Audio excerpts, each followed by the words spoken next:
Ayo, oke, langsung kita mulai. Assalamualaikum warahmatullahi wabarakatuh. Kami dari kelompok 12. Perkenalkan, nama saya Muhammad Sidik Faruqi. Lalu teman-teman, boleh perkenalkan diri dulu. Saya Perkenalkan, Cinta, nama saya Keisha Rizkia. saya Cinitra Minarti. Saya Raifa Gusdian Putri.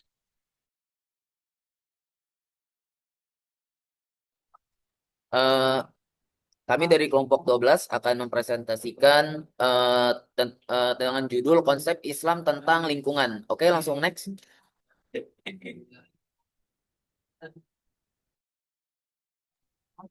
Kedudukan alam menurut Islam. Jadi alam dalam pandangan Islam itu eh, bukan sekedar sekedar tempat hidup manusia, tapi juga ciptaan Allah Subhanahu Wa Taala yang menunjukkan kekuasaan dan kebesarannya. Jadi setiap makhluk itu yang ada di alam semesta itu bertasbih kepada Allah Subhanahu Wa Taala dan manusia yang diberi akal, manusia itu diberi akal untuk memahami serta menjaga keseimbangannya.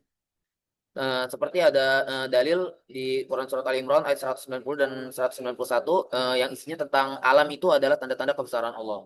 Jadi hubungan manusia dan alam itu saling menjaga. Oke, next.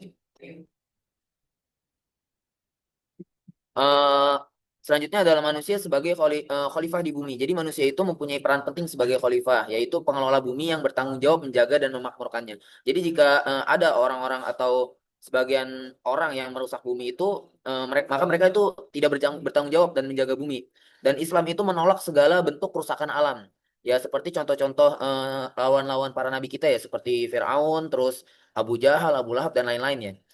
Eh, Lalu manusia itu seperti di surat Al-Baqarah, Quran surat Al-Baqarah ayat 30 ini manusia diberi amanah untuk menjaga bumi. Lalu di Quran surat Ar-Rum ayat 41 isinya tentang larangan untuk membuat kerusakan di bumi. Next.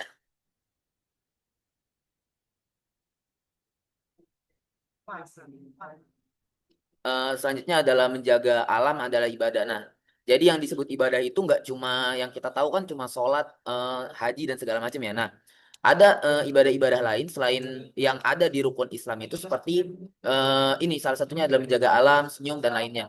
Nah, menjaga alam itu bukan hanya soal kebersihan tapi juga bentuk ibadah dan ketakwaan kepada Allah. Jadi eh, seperti ada hadis itu tentang atau syatrul iman, kebersihan itu sebagian dari keimanan. Lalu hal kecil seperti kita menghemat air, menanam pohon dan menjaga kebersihan itu termasuk amal yang berpahala. Selanjutnya,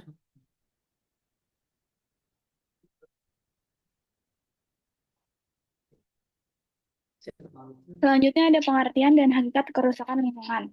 Nah, kerusakan lingkungan sendiri itu adalah kondisi di mana terjadi perubahan pada tatanan alam yang menyebabkan fungsi lingkungan terganggu, yang mengganggu keseimbangan ekosistem. Nah, dari menurut Islam, dalam konteks Islam, kerusakan lingkungan bukan hanya masalah ekologis, tetapi juga moral dan spiritual. Karena manusia sebagai khalifah fil art, pemelihara bumi telah gagal menjaga amanah dari Allah SWT. Nah, dalam Al-Quran itu, Allah memperingatkan manusia mengenai akibat dari perilaku merusak ini. Itu ada dalam Quran Surat Ar-Rum ayat 41, yang berarti telah tampak kerusakan di darat dan di laut disebabkan karena perbuatan tangan manusia, supaya Allah merasakan kepada mereka sebagian dari akibat perbuatan mereka, agar mereka kembali ke jalan yang benar. Nah, ayat tersebut menunjukkan bahwa kerusakan alam adalah akibat langsung dari ulah manusia sendiri, berarti keserakahan, eksploitasi berlebihan, dan kelalaian terhadap prinsip keseimbangan yang ditetapkan oleh Allah. Nah, lingkungan yang rusak tidak hanya merugikan makhluk hidup secara fisik, tetapi juga mengganggu stabilitas sosial dan ekonomi masyarakat. Oleh karena itu, dalam Islam, menjaga kelestarian alam berarti menjaga keberlangsungan kehidupan makhluk Allah secara keseluruhan. Bagian dari ketaatan dan tanggung jawab kepada Allah Subhanahu wa taala. The next.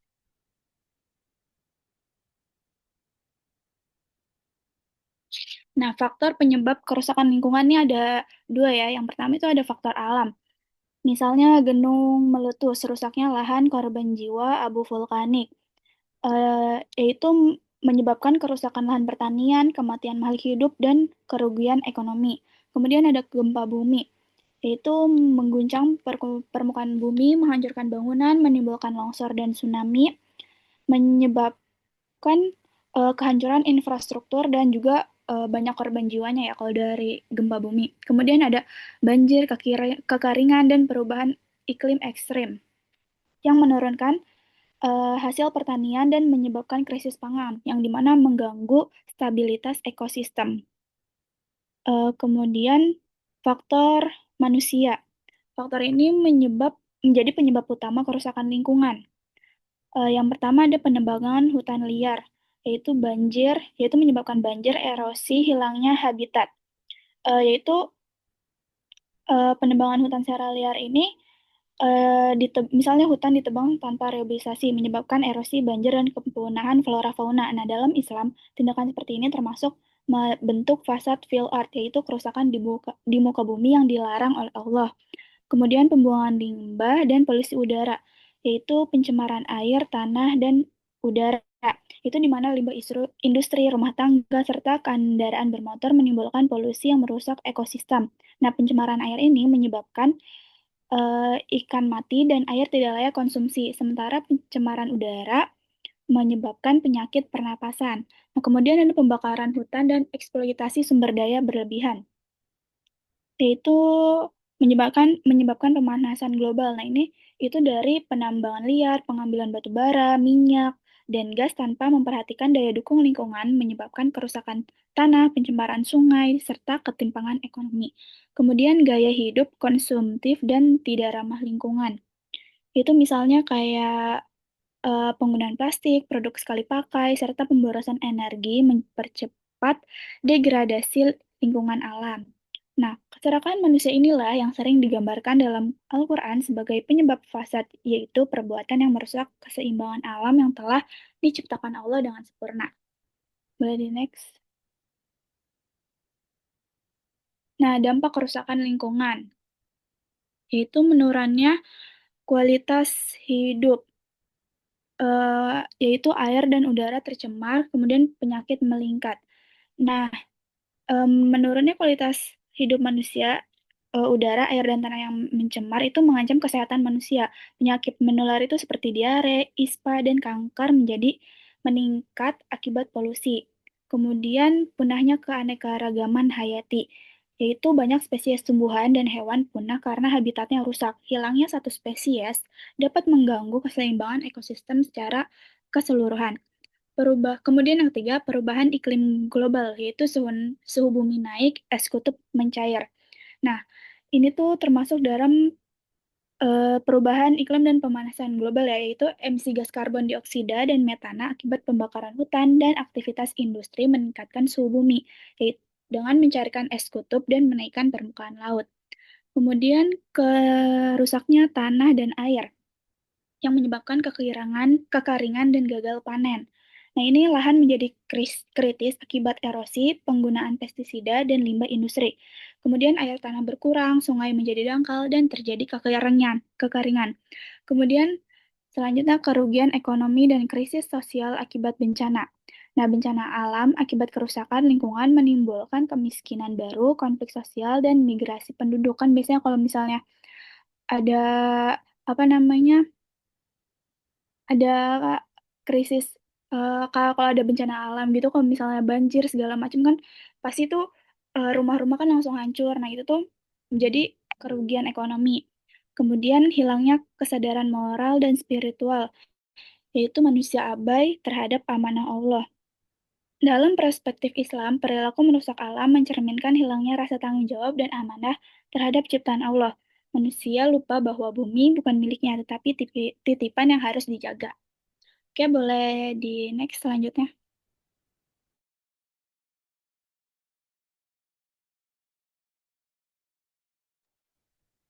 Baik, selanjutnya ada elemen konservasi lingkungan dalam agama yang mencakup konsep amanah dan khalifah yang memandang manusia sebagai penjaga dan pengelola bumi ciptaan Tuhan. Elemen lain termasuk prinsip seperti mizan, yaitu keseimbangan, israf, pemborosan, taharah, kebersihan, serta konsep-konsep praktik spesifik seperti atau kawasan lindung dan ihya al-mawat yang artinya menghidupkan lahan mati. Baik, di sini elemen utama dalam konservasi lingkungan itu terbagi 8. Yang pertama ada lingkungan dipandang sebagai titipan atau amanah dari Tuhan yang harus dijaga dan tidak boleh dirusak. Manusia memiliki tanggung jawab sebagai penjaga alam, bukan sebagai penguasa yang semena-mena. Lalu yang kedua, kebersihan sebagai bagian dari iman. Menjaga kebersihan lingkungan merupakan bagian fundamental dari kesempurnaan iman. Seseorang tidak bisa dianggap beriman secara utuh jika tidak peduli dengan lingkungan. Lalu yang ketiga, menjaga keseimbangan, yaitu umat beragama dorong untuk menjaga keseimbangan alam, termasuk rantai makanan, siklus hidrologi, dan kesuburan lahan sebagai bentuk ibadah. Lalu selanjutnya, larangan merusak lingkungan. Agama melarang keras perbuatan yang menyebabkan kerusakan terhadap lingkungan dan makhluk di dalamnya, yang artinya kita harus menjaga semua elemen-elemen di lingkungan tersebut. Lalu yang kelima, ada penghijauan dan reboisasi, dapat dilakukan dengan menanam pohon dan melakukan penghijauan yang merupakan tindakan mulia yang memberikan manfaat duniawi dan ukhrawi. Konsep ihya al-mawat atau menghidupkan lahan mati secara spesifik mendorong revitalisasi dan lahan tandus. Lalu yang keenam, ada pemanfaatan sumber daya secara bijak, seperti penggunaan air, tanah, dan sumber daya alam lainnya, yang dilakukan secara efisien, tidak berlebihan, dan tidak merusak. Contohnya yaitu penggunaan sistem irigasi yang canggih untuk mengelola air. Lalu yang ketujuh, ada penciptaan kawasan konservasi. Beberapa tradisi agama itu memiliki konsep seperti kawasan sakral atau yang terlarang untuk menjaga ekosistem yang secara modern dapat diinterpretasikan sebagai kawasan konservasi. Lalu yang terakhir ada tanggung jawab atas kerusakan, yang dimana artinya terdapat konsep tanggung jawab hukum atas kerusakan yang ditimbulkan baik secara sengaja maupun tidak, yang mencakup berbagai aspek seperti pembakaran dan penghancuran. Oke, selanjutnya,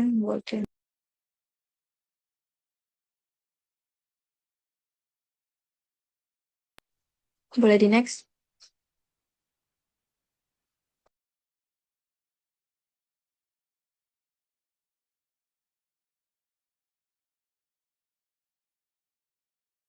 Oke, selanjutnya di sini ada peran manusia dalam pelestarian lingkungan. Jadi yang seperti yang kita tahu bahwasannya pelestarian lingkungan itu merupakan ibadah ya teman-teman. Jadi di sini manusia itu memiliki peran yang sangat penting dalam pelestarian lingkungan. Nah, apa sih contoh dari pelestarian lingkungan itu? Jadi yang pertama itu ada pelestarian tanah. Pelestarian tanah itu kayak reboisasi, penghijauan, dan pembuatan terasering di daerah miring untuk mencegah erosi. Yang kedua ada pelestarian udara, di mana menanam pohon itu bisa mengurangi emisi, bisa kayak melestarikan lingkungan. Terus selanjutnya kayak mengurangi emisi karbon serta menghindari bahan kimia untuk yang dapat merusak ozon. Yang ketiga ada pelestarian hutan, contohnya kayak reboisasi, sistem tebang pilih, penanaman hutan kembali serta pemberian sanksi tegas untuk manusia-manusia yang merusak hutan. Yang keempat ada pelestarian laut dan pantai. Contohnya kayak menanam bakau, melarang pengambilan batu karang, dan melarang penggunaan bahan peledak atau pukat harimau untuk menangkap ikan. Yang kelima ada pelestarian flora dan fauna, yaitu membuat cagar alam, melarang pemburuan liar, dan memperbanyak penghijauan. Selanjutnya,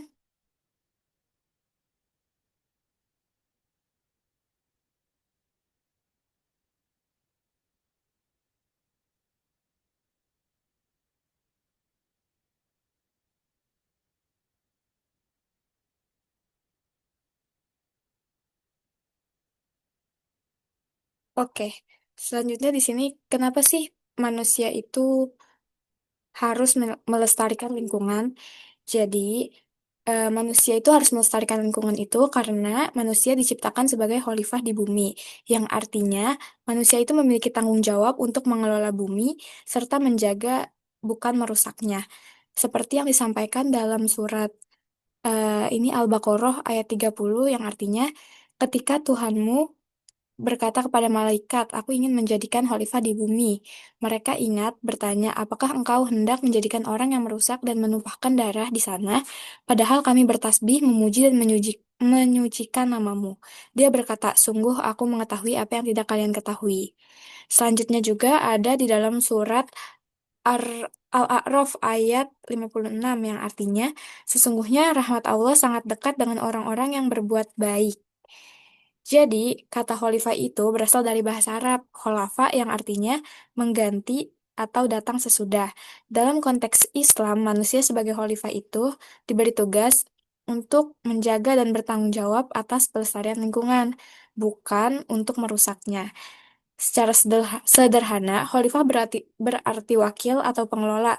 Jadi, manusia itu bukan pemilik bumi, tetapi adalah orang yang harus menjaga, menyeimbangkan, berlaku adil dan tidak merusak lingkungan. Selanjutnya,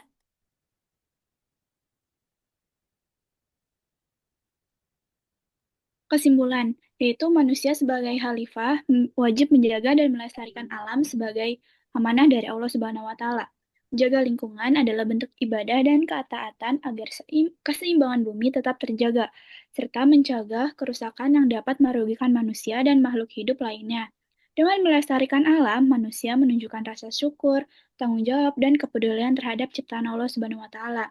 Jadi bisa disimpulkan juga manusia itu berperan penting dalam menjaga lingkungan alam. Oke, terima kasih.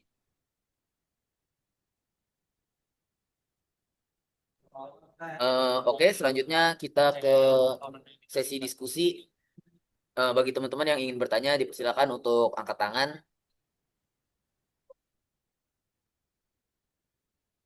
Oke, demikian. Terima kasih sesi apa namanya presentasi dari kelompok kami. Kurang lebihnya mohon maaf. Wassalamualaikum warahmatullahi wabarakatuh. Waalaikumsalam warahmatullahi